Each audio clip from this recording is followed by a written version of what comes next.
ဒါလေးကတော့ဘာပေါ့နော်တရားရောက်ကကိုဘာပြောချင်တယ်လဲပေါ့နော်ကိုစိတ်တဲ့ကရှိတဲ့သူကိုအာယုံပြုတ်လိုက်ပေါ့နော်သူကကိုဘာပြောချင်တယ်လဲပေါ့အဲ့ဒါလေးကိုကြည့်ပေးမယ်နော်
ကိုစိတ်ထဲရှိတဲ့လူကပေါ့နော်ဘာပြောချင်လဲဆိုတော့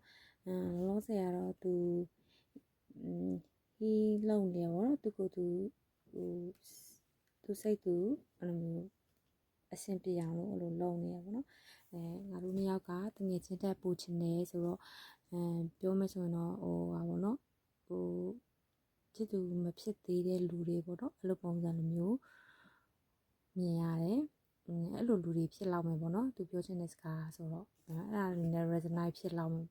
ပေါ့နော်မင်းငါမရှိပဲပြောနေလားပေါ့နော်မင်းငါမရှိပဲပြောနေလားမင်းကိုဘေးအောင်လို့ငါအလုပ်တွေကိုပဲဖိလုပ်နေတယ်ပေါ့နော်အလုပ်လုပ်ရင်အလုပ်လုပ်နေတဲ့အချိန်ကျရင်မစင်စားတော့မစင်စားဖြစ်တော့ဘူးပေါ့နော်သူအဲ့လိုပုံစံမျိုးတွေးပြီးတော့အလုပ်တွေပဲတဲချင်းပဲကြီးဖိလုပ်နေတယ်ပေါ့နော်ငါတို့အတူပြန်ဆောင်ချင်သေးတယ်တဲ့မင်းကဒါattract ဆွဲလန်းနေပေါ့နော် I want you မင်းကငါလိုချင်တယ်ပိုင်စိတ်ချင်တယ်ဒါပေမဲ့လောဆရာငါတို့နှစ်ယောက်ရဲ့အခြေအနေကအချိန်မှန်မဟုတ်သေးဘူးเนาะ right time မဟုတ်သေးဘူးငါတို့ဒီနေ့တော့ပြန်ဆောင်မယ်ပေါ့နော်ငါတို့တွေ့ဆုံတဲ့ဒီငါတို့ရဲ့ connection ကိုအခုသူနားလဲလာပြီပေါ့နော်အဲ့လိုပုံစံမျိုးသူပြောချင်နေတယ်ပေါ့နော်ကိုမင်းက view စိတ်ပေးမှလားပေါ့နော်အဲ့ဒါတွေရောသူပြောချင်နေတယ်ပြီးရင်သူအိမ်မက်ဆူတောင်းနေတာလေးတွေသူဖြစ်ချင်တယ်ပေါ့နော်သူဆူတောင်းအိမ်မက်လေးတွေသူဖြည့်ချင်တယ်ပေါ့နော်ငါတို့ညရဲ့အကြောင်းကိုသူ sorry စဉ်းစားလိုက်တဲ့သူစိုးရိမ်နေတယ်ပေါ့နော်ပြောမယ်ဆိုရင်သူကနည်းနည်းမွေမရဲဖြစ်နေတဲ့ပုံစံမျိုးပေါ့နော်ဒါမဲ့သူအရောက်လာမှာပါ reach out အရောက်လာမှာပါဒီဆိုကအခုချစ်ချင်းမြတ်တာလည်းပေးမယ်ချစ်ချင်းမြတ်တာဥမာမဖွင့်ပြောရသည်ဆိုရင်ဖွင့်ပြောလိုက်မယ်ပေါ့နော်ဘာလို့ဆိုသူ့စီမှာချစ်ချင်းမြတ်တာရှိနေတဲ့အတွက်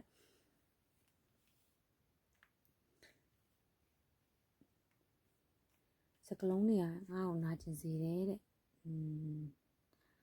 ဘလို့ခံစားနေရတဲ့အကြောင်းကိုသူပြောပြချင်တယ်ပေါ့နော်အတိတ်ပဲပွင့်ပြောပြချင်တယ်တဲ့လောလောဆယ်တော့သူ့အတွက်အချိန်နည်းနည်းလိုအပ်သေးရပေါ့နော်ဒါကြကြရင်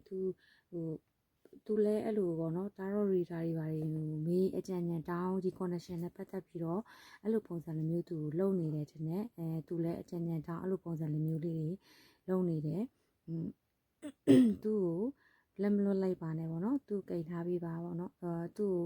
လက်မလွတ်လိုက်ပါနဲ့ဘယ်အချိန်နေပဲရရအောင်သူ့လက်ကိုတွဲထားပြီးပါအဲ့လိုပုံစံမျိုးပေါ့နော်သူစိတ်ထဲမှာပြောချင်နေတယ်သူကတော့ eco ရောနည်းနည်းများပေါ့နော် eco များတဲ့အတကြီးတယ်ပေါ့နော်မင်းငေါငါ့ကိုတတိယနေရလားပေါ့တခါတလေကြရင်တော့သူက ပြောမယ်ဆိုရင် negative တွေးတွေလည်းသူတွေးမိတယ်ပေါ့နော်ဒါပေါ်ပါဆိုသူများပေးတဲ့အကြံဉာဏ်တွေကလည်းတချို့တွေကျော်အကြံဉာဏ်မာယွန်းပေးတာတွေပါတယ်အဲ့လိုပုံစံလိုမျိုးပေါ့နော်အဲ့လိုမျိုးလည်းသူနားထောင်မိနေရပေါ့နော်ဒါပေမဲ့သူရောက်လာမှာပါကိုချစ်ချင်းမြတ်တာတွေလည်းပေးဖို့ထုတ်ပြောဖို့လည်းသူမှာအစီအစဉ်ရှိပါတယ်သူကိုအတွက်ကိုလည်းအလိုရှိတယ်ပေါ့နော်အဲ့လိုပုံစံလိုမျိုးဆွဲလန်းနေတယ်ပေါ့နော်အဲ့လိုမျိုးသူတကယ်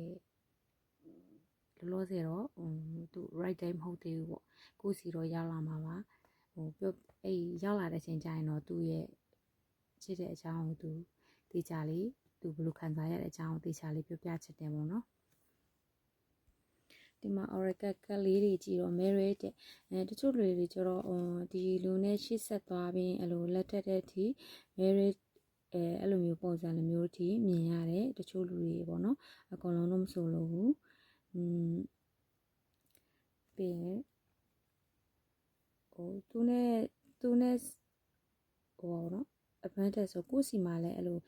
ကံကောင်းခြင်းတွေလည်းရောက်ရှိလာမယ်ပေါ့နော်သူနဲ့အတူကံကောင်းခြင်းတွေလည်းပါလာမယ်သူကများတာတော့ fire sign ဖြစ်ဖို့များတယ်30တစ်ကနန်းဒီမှာတစ်ချင်းမြင်ရတချို့လူတွေကျတော့လည်းအခုတလောတစ်လေးလုံးတို့တစ်သုံးလုံးတို့30တို့အဲ့လိုတွေမြင်နေရတဲ့လူတွေဖြစ်လာမယ်ပေါ့နော်သူနဲ့ camera light ထိသွားလို့ရတယ်advantage ကိုရှိလဲအဲ့လိုကကောင်းချင်းတွေအဲ့လိုမျိုးအဲ့လိုလေးတွေသူနဲ့အတူပါလာလိမ့်မယ်ပေါ့နော်ကိုစီမှာလည်းအဲ့လိုမျိုးလေးတွေကြုံရလိမ့်မယ်ပေါ့နော်သူနဲ့ဆုံပြီးရင်ဒီမှာတွေ့ရတာပြောမှဆိုရင် confirm ပေးသလိုဖြစ်သွားပါဘောနော် honeymoon လည်းတွေ့ရ trust ယုံကြည်ပေးပါဒီအချစ်ကိုယုံကြည်ပေးပါဘောနော်အဲ့လိုမျိုးဒီအချစ်ကိုယုံကြည်ပေးပါ forgiving or learning အရှိရအရင်ပြီးခဲ့တဲ့အဟာတွေကိုဘယ်လိုပြောမလဲမတည်လာပဲနဲ့ပေါ့နော်ပညာမတည်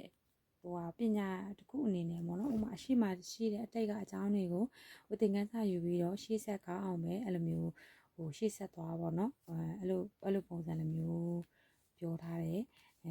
ဒီတွေ့ဆုံရတဲ့ဟာလဲtrust ယုံကြည်ပေးပါနော်ယုံကြည်ရတဲ့လူပေါ့နော် confirm ပေးသလိုပဲဒီမှာ honeymoon ကလည်းပါတယ် marriage ကလည်းပါတယ်ပေါ့အဲ့ဆိုသူနဲ့ကပြောရှိအိမ်နောက်ကြတဲ့အထိ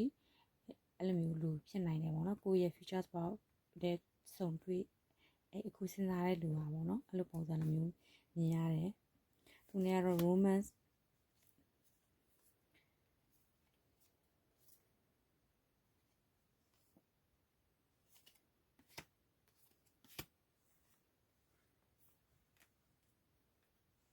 Cupid arrow ဒါကတော့များနဲ့မှာပြစ်ပေးလိုက်တဲ့လူပဲပေါ့နော်တိုင်းဆိုတော့အချိန်တစ်ခုတော့စောင့်ပြီးဘယ်လိုစောင့်ရကြိုးနဲ့တယ်ပေါ့နော်အဲ့လိုပုံစံလိုမျိုးပြောထားတယ်စောင့်ရကြိုးနဲ့တယ်